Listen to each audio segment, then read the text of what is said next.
سيدنا محمد وعلى آله وصحبه أجمعين. اللهم لا علم لنا إلا ما علمتنا إنك أنت العليم الحكيم. رب اشرح لي صدري ويسر لي أمري واحلل عقدة من لساني يفقهوا قولي.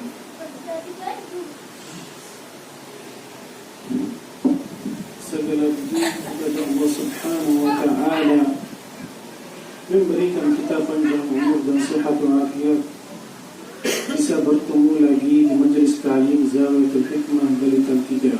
Salawat beserta salam kepada Nabi Muhammad sallallahu alaihi wasallam serta keluarganya,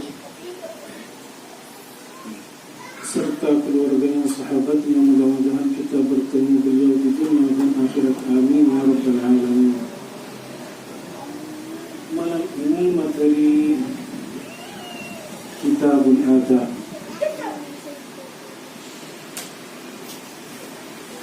Alhamdulillah, kami sampai di adab 14. Adab ketika memotong kuku.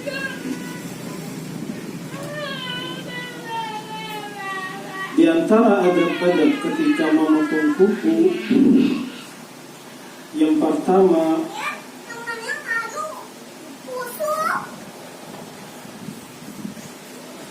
menanam kuku yang telah dipotong berdasarkan hadis Rasulullah sallallahu alaihi wasallam. Amara bidafni asy-sya'ri wal adfar wa qala la yatala'abu bihi saharatu bani Adam. Artinya, sesungguhnya Rasulullah sallallahu alaihi wasallam telah memerintahkan untuk menanam rambut, rambut kepala atau ketiak atau rambutnya kemaluan, rambut dan kuku. Dan beliau berkata agar rambut tersebut tidak dipermainkan oleh tukang sihir dari anak keturunan Nabi Adam. Jadi setelah memotong kuku atau mencukur rambut,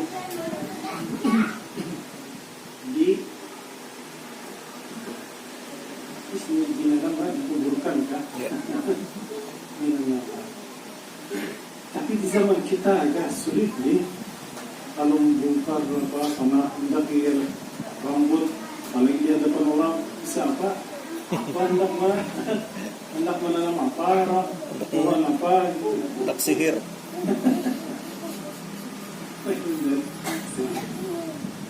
Nah, memang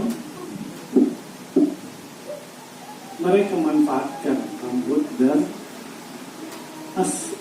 asal dasar bagian dari tubuh manusia. Bisa kulit lah, kadang-kadang ada kulit yang mati itu dikuyak-kuyak. Nah, ini sebenarnya memanfaatkan juga. Jangan sampai di tangan mereka itu dinanamkan. Atau istilah di kota ada kawat dibongkar ya, hendapi di kantong hitam dekat sini. Jangan sembarangan setelah motong, karena biasa aja kok, sapu biasa.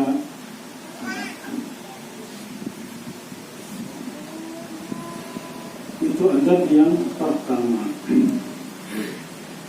Adab kedua, katanya waktu yang paling utama untuk memotong kuku yaitu pada hari Senin, Kamis atau Jumat pagi.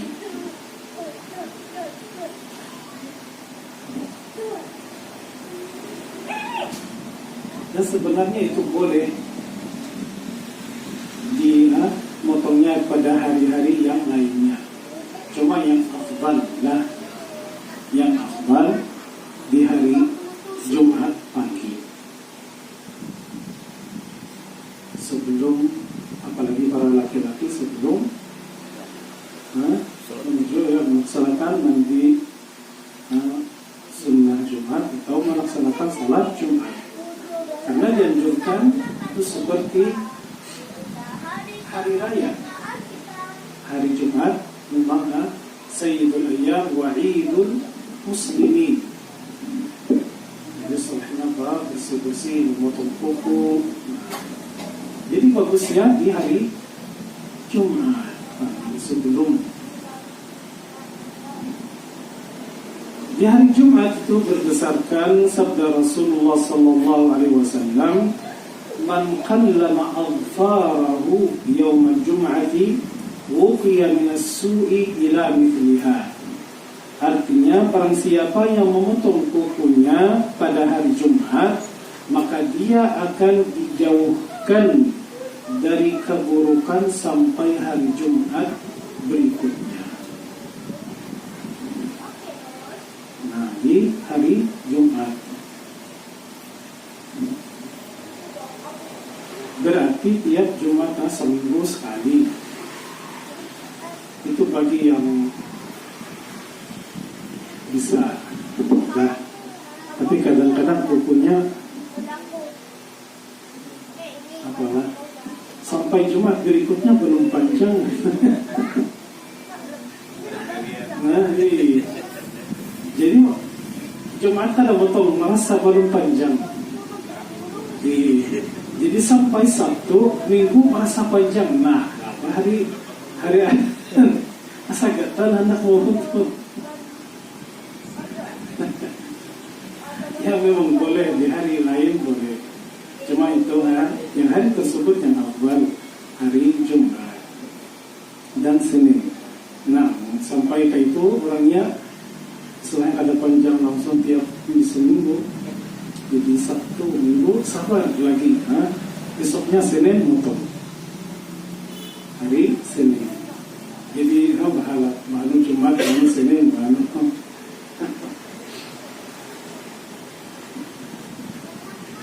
Dan juga hadis Rasulullah sallallahu alaihi wasallam, "Man qassa anfarahu yawm al-jum'ati akhraja Allah minhu ad-da'a wa adkhala fihi asy-shifa."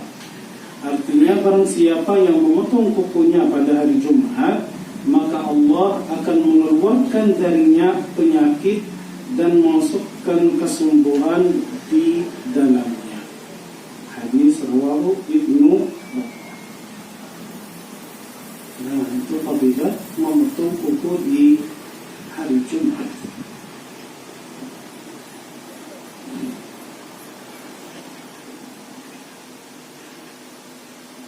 Yang tadi mengatakan hari Kamis memang ada hadisnya juga. Rasulullah sallallahu alaihi wasallam bersabda, "Man arada an ya'mana minal faqri wa shikayatal 'ama wal barasi wal junun falyuqallim adfarahu yawmal khamis ba'da al-'asri." Nah, setelah asar. Apa arti hadis tadi? Barang siapa yang ingin terjaga dari kemiskinan dan musibah buta, apa tadi, baras, belang, dan gila, maka potonglah kukunya pada hari Kamis setelah asar. Kalau hari Kamis setelah asar, kalau hari Jumat pagi. Nah, jadi terjaga dari kemiskinan. Yang mau jadi kaya. Padahal termasuk kebiasaan, misalnya yang hanya memotong kuku untuk kebersihan. Jadi misalnya subhanallah ada terjaga dari kemiskinan, buta, belang, dan kegilaan. Adab ketiga, motong kuku pada pagi atau siang atau sore hari, tidak memotongnya pada saat malam. Motongnya pagi atau siang, ini sore. Jangan motong malam. Kenapa? karena dapat mengganggu kesehatan badan.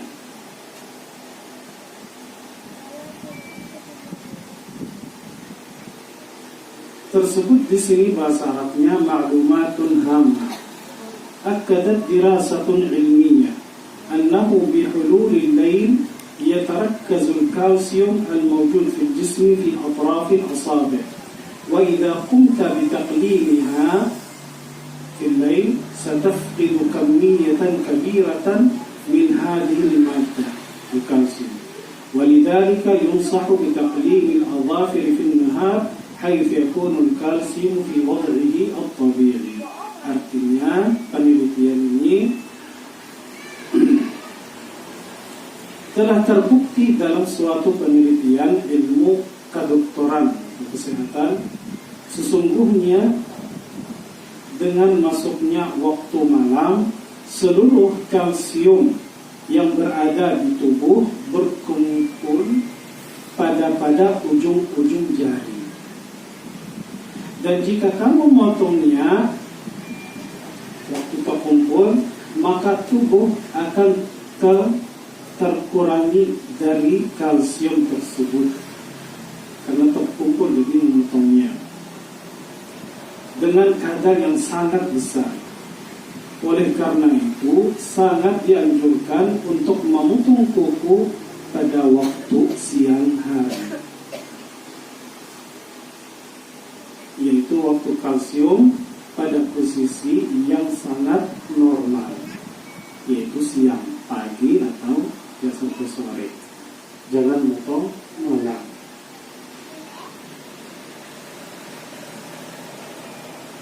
Belum pertama baru aja tahu bahwa kalsium berada di kuku. Kenapa tidak? Besar orang Bahari mengatakan, jangan potong malam, karena garing-garing pemali lagi ya. Subhanallah, mereka ada dasarnya, ada sumbernya di pemali lah. Adab keempat, niat tatkala memotong kuku untuk mengikuti perintah syariat dan juga supaya dijauhkan dari gangguan syaitan dan jin. Itu berdasarkan sabda Rasulullah sallallahu alaihi wasallam, "Qussu adhafirakum fa inna asy-syaitana yajri ma baina al-lahmi wadh-dhufur." Artinya apa? Potonglah kuku kalian. Jangan biarkan panjang-panjang. Karena sesungguhnya syaitan itu berada di antara daging dan kuku. Nah, yang siapa mencampur kuku-kukunya, syaitan di situ bersembunyi di bawah kuku. Kita suka karena di tempat itu kadang-kadang terkumpul kotoran gara-gara bergaruka atau karena gabung. Syaitan suka di tempat yang kotor-kotor bersembunyi.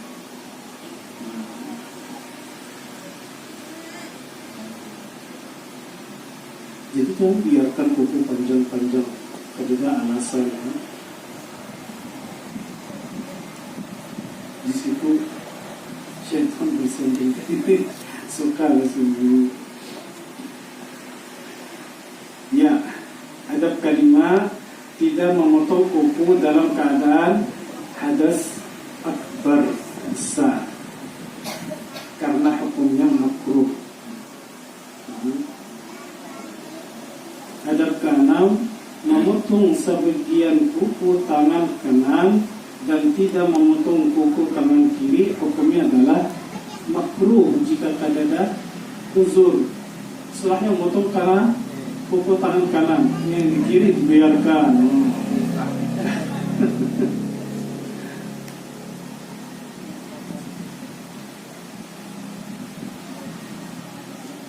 Tahu itu pernah melihat punya kukunya yang ujung yang kiri jari kelingkingnya dibiarkan panjang-panjang. kira ada uzur ke alasan kenapa dibiarkan ditakuni? Katanya supaya apa? Kalau menggaruk. Oh, itu hanya alasannya kan? Supaya nyaman menggaruk, ada kuku. Kalau potong semuanya kada nyaman menggaruk. Gatalan.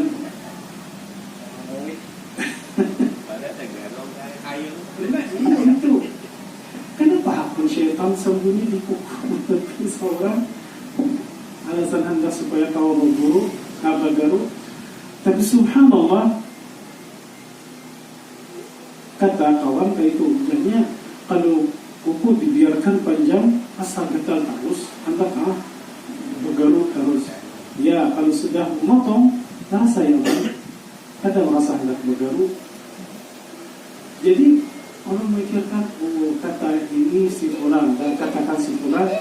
Jadi dia membiarkan kukunya panjang, selalu merasa hendak bergaruk. Kalau itu Nah, jadi lebih baik memotong pun alasan itu jadi jaga kebersihan. Ada ketujuh, sunnah setelah memotong kuku tangan atau kaki untuk mencuci ujung jari-jarinya. Karena diriwayatkan jika digunakan untuk menggaruk badan sebelum dicuci, maka akan menyebabkan penyakit pada badan. Subhanallah. Nah, jadi ingat-ingatlah saudara-saudaraku rahimakumullah, kalau setelah memotong kuku basuh, jangan sampai garuk badan belum basuh. Katanya itu bisa membawa penyakit di badan.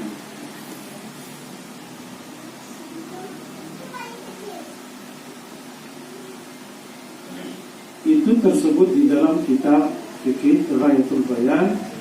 Katanya yughassalu ghaslu ru'usil asabi' ba'da qassi adfariha li'annahu qad qila innal hakka bil adfari qabla ghasliha yadurru bil jasad. Nah, itu artinya kalau menggaruk setelah memotong kuku belum basuhi, nah itu katanya membawa mudarat penyakit kepada badan.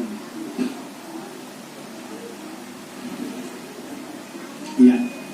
Adab ke-8, memotong kuku jika telah masuk bulan Zulhijjah bagi seorang yang ingin berkorban, hukumnya adalah makruh. Kalau itu pendapat yang kuat dalam mazhab Imam Syafi'i, hukumnya makruh. Tapi di mazhab lain hukumnya adalah haram. Untuk cukur dan ditutup haram ya, bagi hendak berkorban, hukumnya makruh di mazhab Imam Syafi'i. Di mazhab lain katanya haram. Ada ke-9, memotong kuku dengan cara menggigit dengan giginya, hukumnya adalah makruh dan dapat menyebabkan kemiskinan. Hal ini menurut pendapat sebagian para ulama. Nah, itu membawa kemiskinan. Kasihan itu yang bersatu mat ada maulah stres lah, jadinya gigit kukunya, stres sama menggigit kukunya. Nah, itu kasihan, membawa kemiskinan dan penyakit. Kalau melihat kekanakan itu, jangan dibiarkan. Takutnya jadi kebiasaannya, bilangnya sedang memikir, sedang pikirkan atau sedang stres, bisa terbawa kebiasaan kayak menggigit. Nah, itu kada bagus. Jadi para yang dewasa melihat kekanakan itu, jangan biarkan. nasihati sebagai saudaramu umat Islam. Jangan biarkan.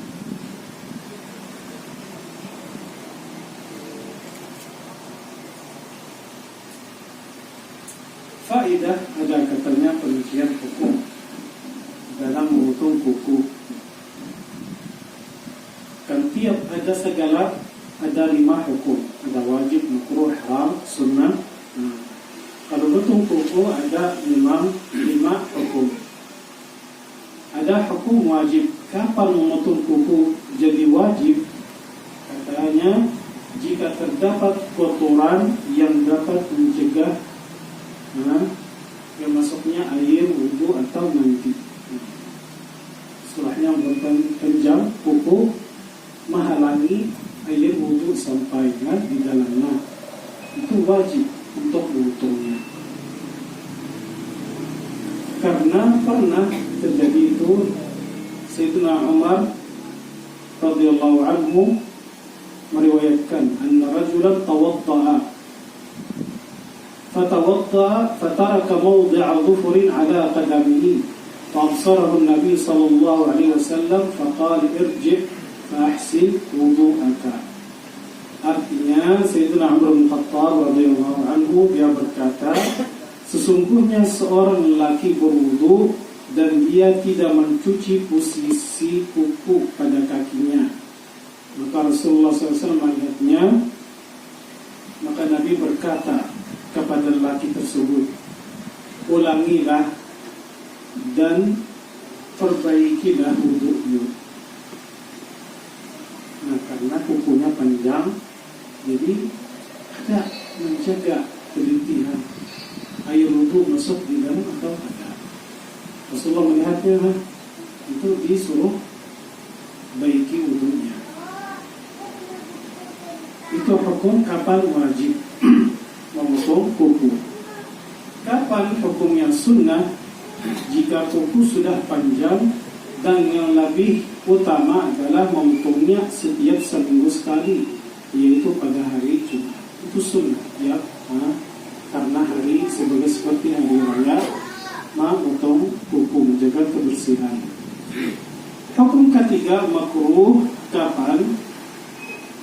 Katanya mencukur rambut kepala, bulu ketiak, bulu kemaluan dan memotong kuku jika telah masuk bulan Zulhijjah bagi seorang yang ingin berkorban. Nah, itu menurut mazhab Imam Syafi'i, maka hukumnya makruh baginya.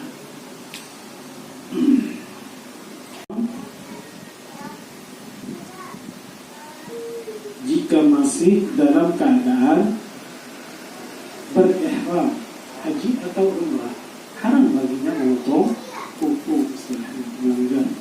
Yang potong itu berarti bayar dan. Kemudian ada faedah kedua, tadi faedah ada 5 hukum. Terdapat perbedaan pendapat di antara para ulama mengenai cara yang paling afdal dalam memotong kuku. Pendapat yang pertama, cara yang dianjurkan oleh Imam Al-Ghazali radhiyallahu anhu memotong kuku, dimulai dari jari telunjuk tangan kanan. Mulai dari telunjuk tangan kanan sampai pada jari kelingkingnya. Kemudian dimulai dari jari kelingking tangan kiri sampai ibu jarinya. Sampai ibu jarinya, dan diakhiri dengan ibu jari tangan kanan. Itu cara Imam Ghazali. Jadi mulai dari telunjuk tangan kanan, sampai jari kelingking kanan. Kemudian mulai dari jari kelingking kiri sampai ibu jari tangan kiri, itu diakhiri dengan ibu jari tangan kanan. Itu cara Imam Ghazali. Cara yang kedua,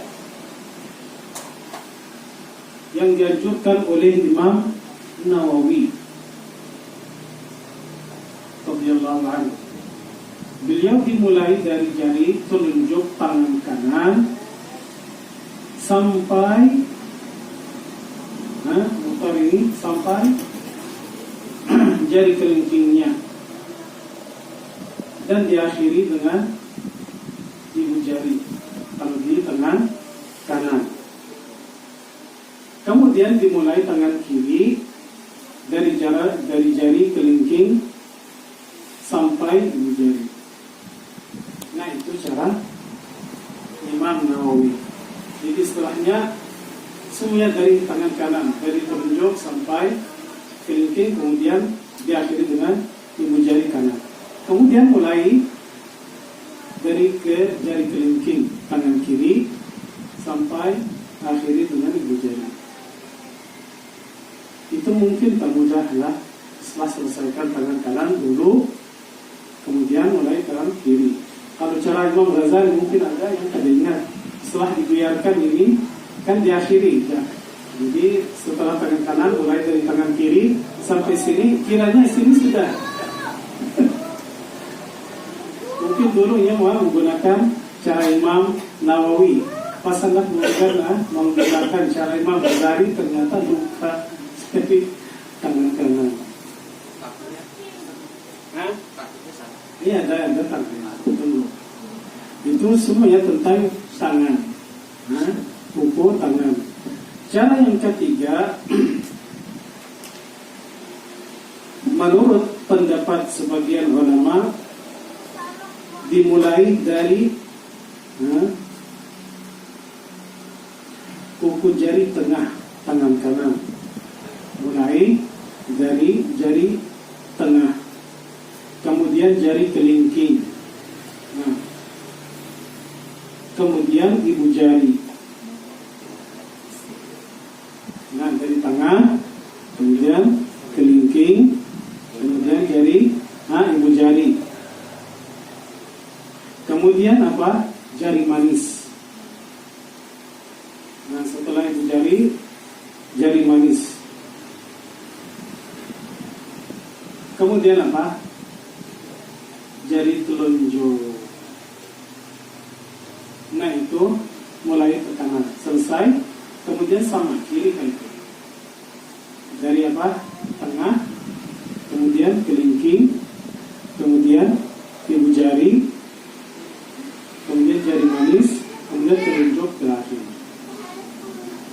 Itu berdasarkan sabda Rasulullah SAW.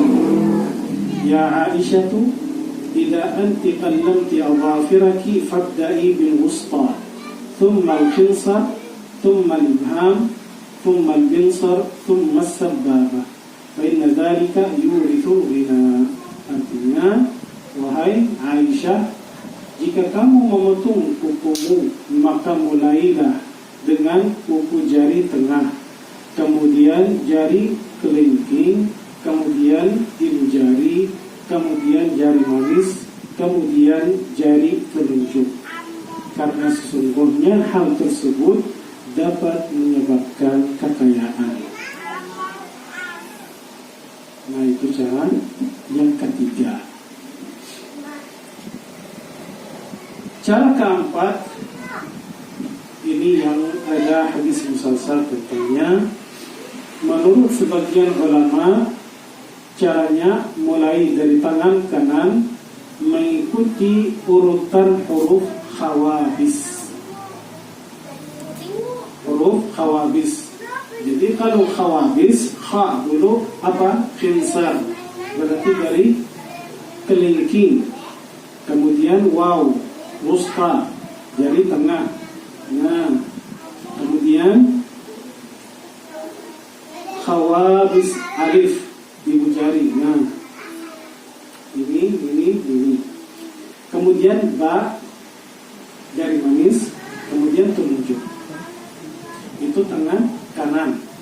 Kalau tangan kiri, urutan hurufnya au khasab. Jadi au khasab awalnya huruf alif, ibu jari. Kemudian waw, itu tangan kiri, mulai dari ibu jari, kemudian tangan, kemudian khinsar, telunjuk, kemudian ba au khasab, sin lah, telunjuk diakhiri dengan jari manis, au khasab, urutan huruf au khasab. Itu berdasarkan sabda Rasulullah sallallahu alaihi wasallam, man qassa anfarahu mukhalifan lam yara fi 'ainihi ramada. Artinya apa? Barang siapa yang memotong kukunya secara terbalik, maka matanya tidak akan terkena penyakit katarak.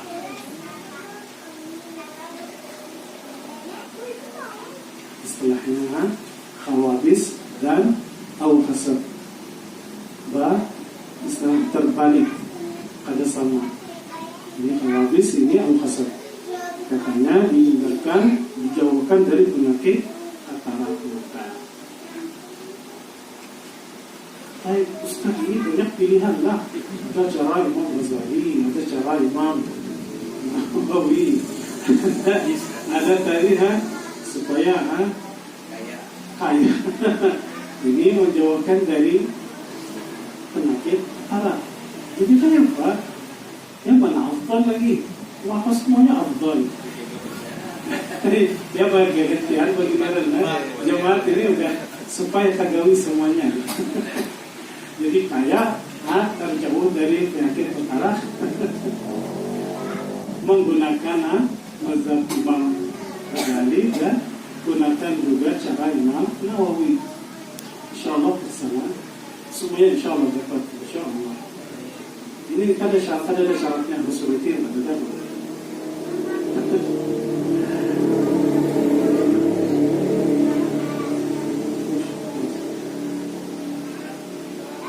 Nah, itu cara di atas menjelaskan banyak secara qasidah.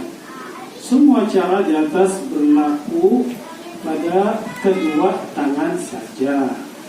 Sedangkan pada kuku kaki caranya adalah dimulai dari jari kelingking kaki kanan dan diteruskan sampai jari kelingking kaki kiri. Itu ada cara lain. Ya, dari kelingking kaki kanan diakhiri dengan kelingking kaki kiri. Ada cara lain. Nyaman menghafalnya. Nyaman menghafal. Iya. Kalau hendak jadi kaya, dihindar, dijauhkan dari penyakit katarak, ya usahakan hafal semua cara. Hafal semua cara. Tapi kalau kau menghafal, ya hafalkan satu cara. Terus paling mudah mungkin kayak mana? Dari sini sampai dari kanan, kemudian dari sini sampai ibu jari. Itu cara Imam Nawawi. Imam Ghazali dari telunjuk sampai sini biarkan diakhiri. Kemudian dari telapak kelingking sampai ibu jari diakhiri ibu jari kanan. Itu cara Imam Ghazali. Kalau cara Siti Aisyah dari tengah, kemudian kelingking, dari tengah, kelingking, ibu jari, kemudian jari manis, telunjuk. Ini mudah dihafal. Tengah, kelingking, ibu jari, itu jari manis, akhir dengan telunjuk. Itu kanan, sama kiri sama. Bawa kekayaan.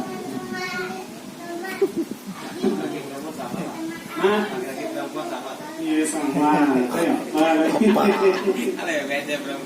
Jadi jarinya beda. Nah, lalu yang tadi khawabis au khasab itu menjauhkan dari penyakit katarak. Itu kalau yang haul, khawabis dari khinsir, wusta, ibham, lain lagi lah. Tapi penutupannya sama, jari manis telunjuk. Au khasab, ibu jari, dua tangan, begitu kelingking, begitu telunjuk, penutupnya di jari manis. Balain, jadikan terbalik. Balik ini dihindarkan dari penyakit katarak. Cukup sampai sini.